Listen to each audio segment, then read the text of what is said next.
Yeah, so that gray tile was the existing tile.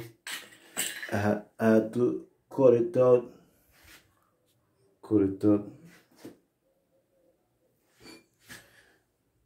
cut it out with this, and then remove all the gray part, because I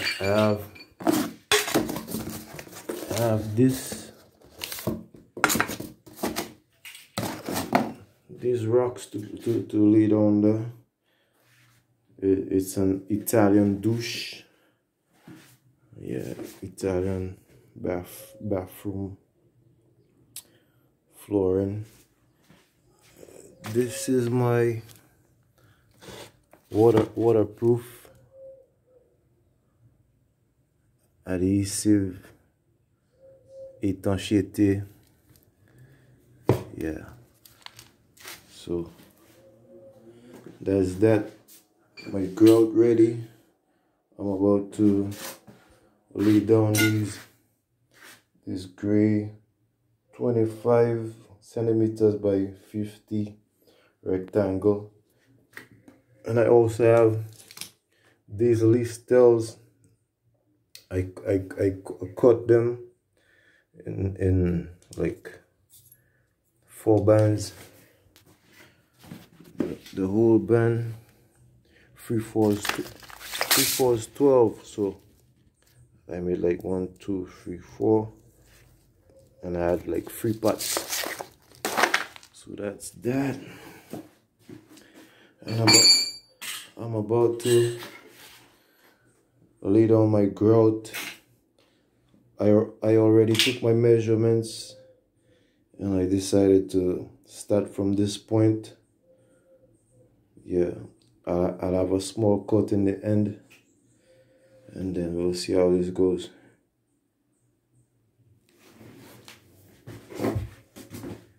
Yeah, so let's get it. Let's get it on. Scrappy con sudea. Achei outra.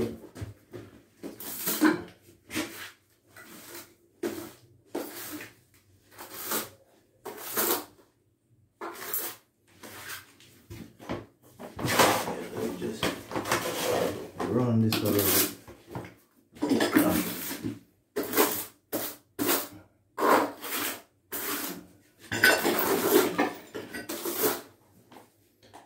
Have to be careful though.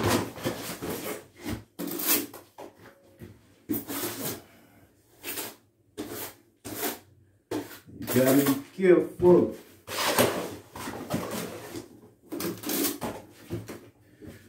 Run this like my life depends on it. And nobody gonna give you nothing. You have to work hard. It's just the way the thing is. And so I'll be making my lines. I'll be making my lines horizontally, so that way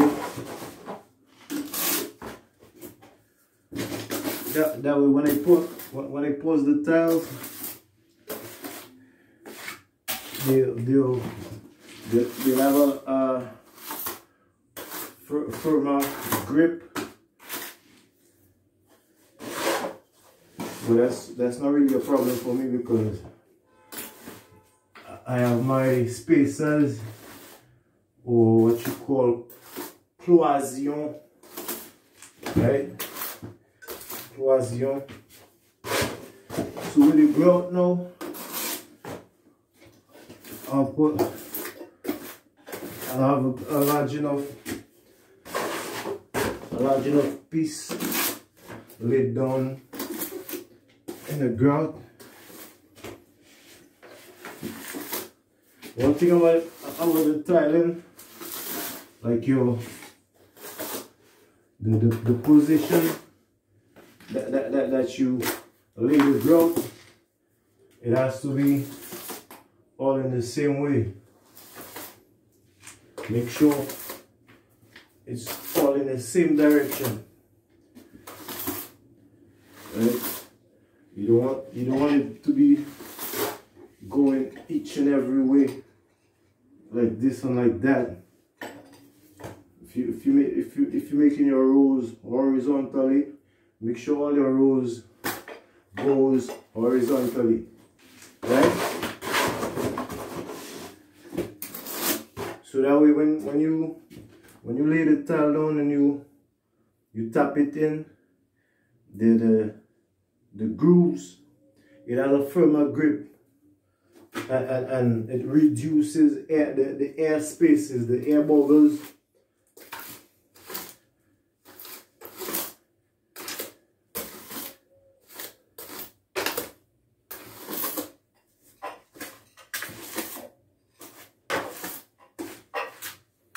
Yeah. So I'll just have like that amount. You don't want to be laying down too much neither, so that way the grout don't harden up on you too quick before you can get to lay down the tile, right?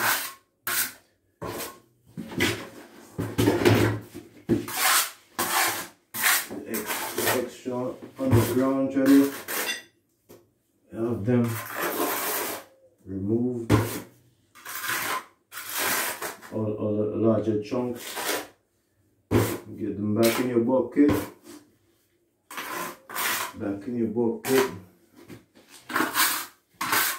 Yeah.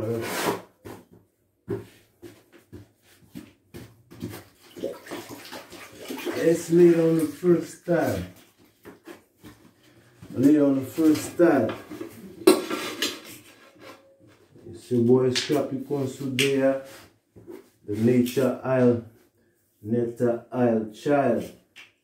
See me?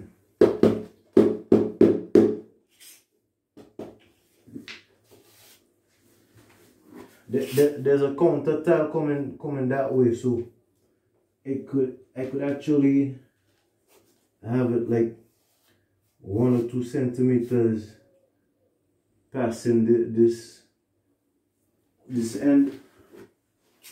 You know what I mean? So when I lay my counter tile, I have it real perfect. Let me just drop my level on that. Make sure it's leveled. And it's leveled. It's leveled. Yeah, I don't know if you guys could see my bubbles between these 2 spaces. For the sake of time, I will take out the phone and just so you could see it. Like I could do that when I'm done, so you could see. What you could do as well is have a couple lines of grout onto the tile, so it has even a firmer grip.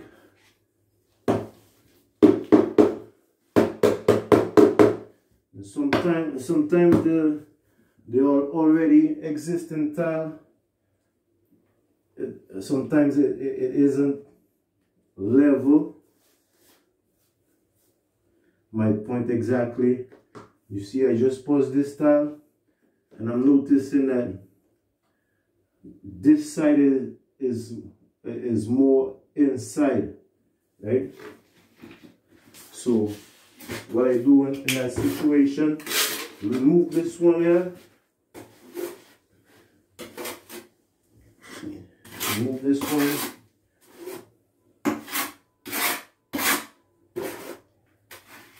Add some grout. Add some grout.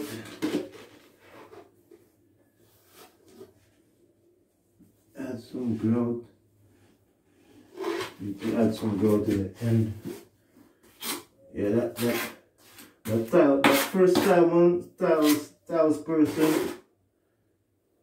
I don't know, they didn't really do a good, so much of a good job on the level with the style, because normally like the surface should be leveled even horizontally or vertically. It should be leveled, right? Be leveled all the way. This style needs to come up a bit. So what I'll do is just place a little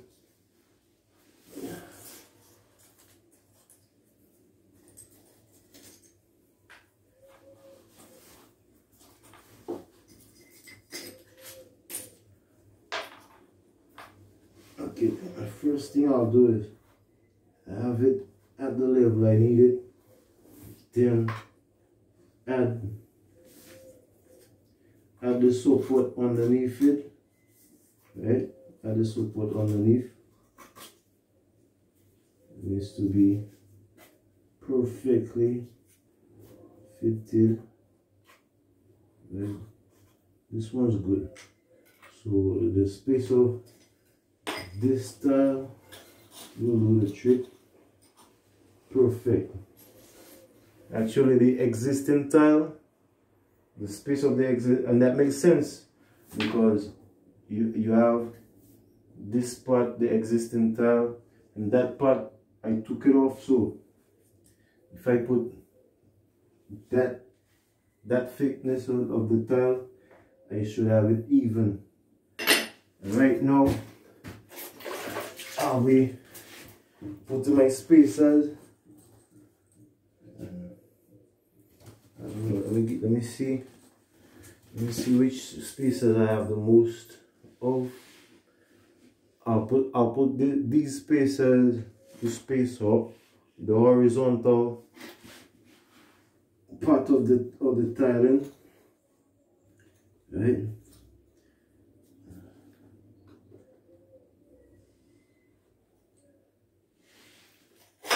That,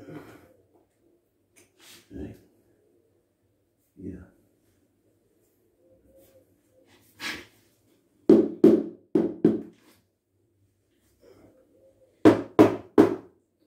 Yeah.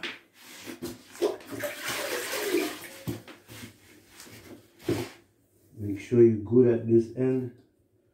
It's all good. And best you wipe the tile as soon as you're done laying down the tile and spacing it out, right? Best you wipe it out as soon as you lay it down, because you see the spacers fell off. I don't really need to put it back because it will stay in place. I don't really need to put it back. I have the end cut, but instead of doing each end cut on every row, what I'll do is continue laying down the whole tiles.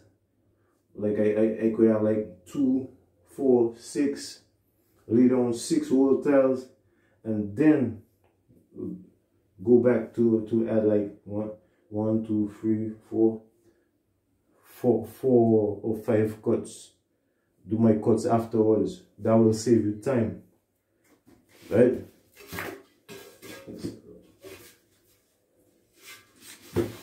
And some grout at the back because the surface isn't even everywhere.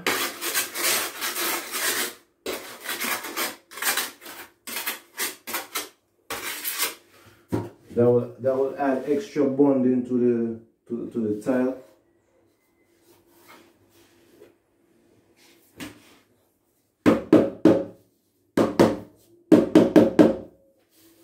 Extra bonding.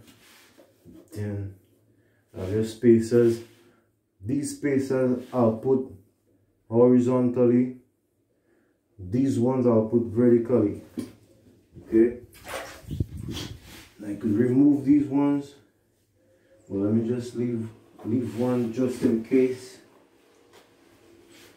Just in case my tiles. Oh, you see this tile? I don't even really need to wipe it off because it's already clean. My tile isn't that dirty. It's already good. It's all good. I mean, let's get it. Let's get it. Let's get it.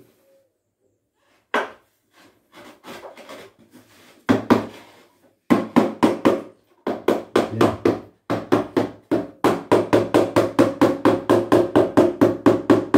I don't know.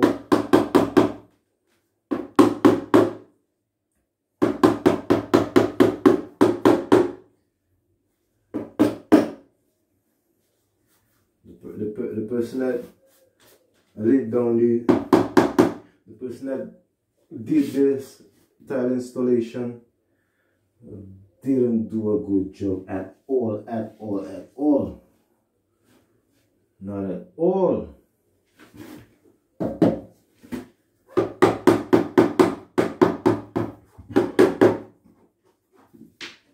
But that's why I'm here, to put it right.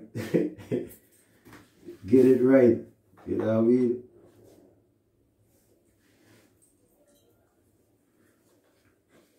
And sometimes there are workers that are just con artists. They will tell the client that, yeah, I can do, I could lay down tile, I could do this, I could do painting, but they can't really. They just tell you yes, just because they need to make some money. But I'm the type of person that when I go to do jobs like this, and the client will ask me if I could paint, I'm not into painting, right? I could paint, like if I have to paint for my own self, I'll do it. But I'm not a professional painter. So more times I'll tell the client that's not my domain.